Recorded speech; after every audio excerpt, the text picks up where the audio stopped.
Sa huling pagdinig ng Senado ay patuloy pa rin na lumalabas ang mga kakaibang nangyayari sa SBSI. Lahat ay may indikasyon na hindi sila isang pangkaraniwang grupo.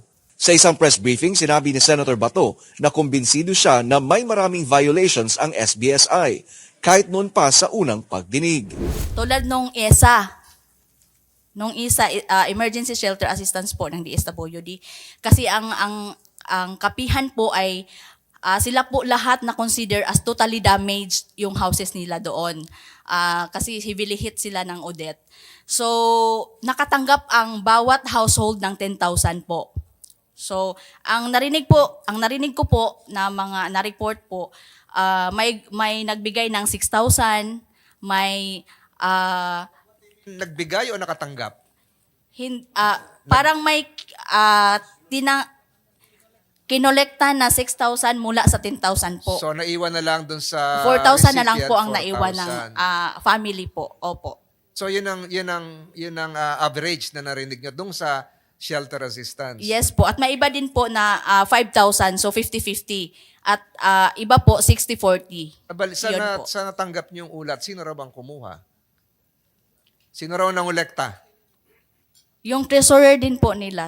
Ayon sa DSWD, binabawasan ng SBSI ang mga tulong pinansyal ng gobyerno na dapat ay para sa kanilang mga miyembro.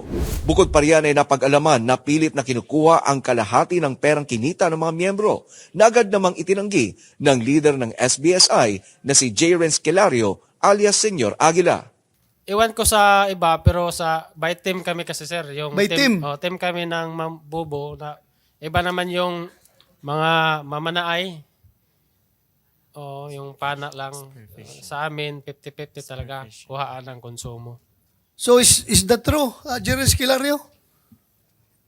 50% of the net income of mambubuhay na mangingisda ay napupunta sa inyo. Nire-remit sa inyo, 50% maiwan sa kanila. Hindi po totoo, Your Honor. They can deny all they want, but we have the goods. We have the goods in the form of testimonies of those victims. Very hard to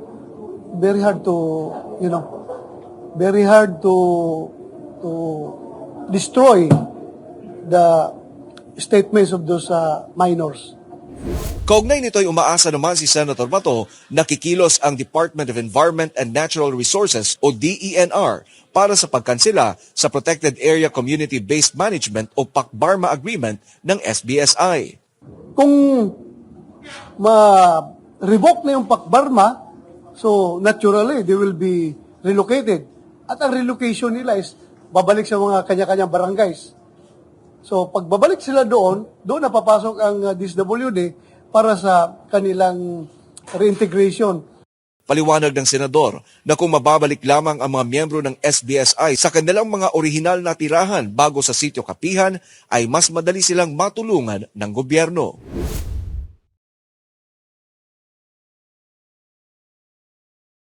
I rolled already on the adjournment of the hearing.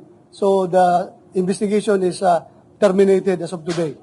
Araw ng Martes ay tinapos na ng Senado ang pagdinig sa umano'y kulto sa Surigao del Norte. Sa panguna ni Senator Ronald Bato de la Rosa, chairperson ng Senate Committee on Public Order and Dangerous Drugs, ay naimbestigahan ang Socorro Bayanihan Services Incorporated o SBSI. Sa huling pagdinig ng Senado ay patuloy pa rin na lumalabas ang mga kakaibang nangyayari sa SBSI. Lahat ay may indikasyon na hindi sila isang pangkaraniwang grupo. Ayon sa DSWD, binabawasan ng SBSI ang mga tulong pinansyal ng gobyerno na dapat ay para sa kanilang mga miyembro. Tulad nung ESA, Emergency Shelter Assistance po ng DSWD, kasi ang kapihan po ay sila po lahat na consider as totally damaged yung houses nila doon. Kasi heavily hit sila ng Odette. So, nakatanggap ang bawat household ng 10,000 po. So, ang narinig ko po na mga na-report po, may nagbigay ng 6,000, may Nagbigay o nakatanggap? parang may kinolekta na 6,000 mula sa 10,000 po. So, naiwan na lang dun sa 4,000 na lang recipient, po ang naiwan ng 4,000. family po. Opo. So yun ang average na narinig nyo dung sa shelter assistance. Yes po. At may iba din po na 5,000, so 50-50. At iba po 60-40. Yun po. Sa natanggap nyo yung ulat, sino raw bang kumuha? Sino raw nangolekta? Yung treasurer din po nila sa kapihan. Bukod pa riyan ay napag-alaman na pilit na kinukuha ang kalahati ng perang kinita ng mga miyembro na agad namang itinanggi ng leader ng SBSI na si J. Renz Kilario alias Senyor Aguila. Iwan ko sa iba, pero by team kami kasi, sir. Yung By team? Team kami ng Ma'am Bobo. Na, iba naman yung mga mamanaay. Yung pana lang. Sa amin, 50-50 talaga. Kuhaan ng konsumo. So is that true, Jerez Kilario? 50% of the net income of mambubuhay na mangingisda ay napupunta sa inyo. Nire-remit sa inyo, 50% maiwan sa kanila. Hindi po totoo, Your Honor. Sa isang press briefing, sinabi ni Senator Bato na kumbinsido siya na may maraming violations ang SBSI kahit noon pa sa unang pagdinig. They can deny all they want, but we have the goods. We have the goods in the form of testimonies of those victims. Very hard to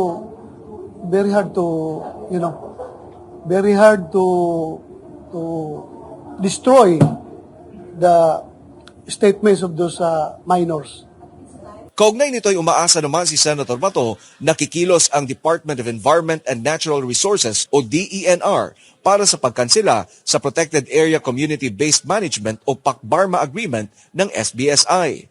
Ito ang kasunduan sa pagitan ng SBSI at ng pamahalaan na nagbibigay sa kanila ng pahintulot na mag-organisa ng komunidad sa protected area na Sitio Kapihan. Paliwanag ng senador na kung mababalik lamang ang mga miyembro ng SBSI sa kanilang mga orihinal na tirahan bago sa Sitio Kapihan, ay mas madali silang matulungan ng gobyerno.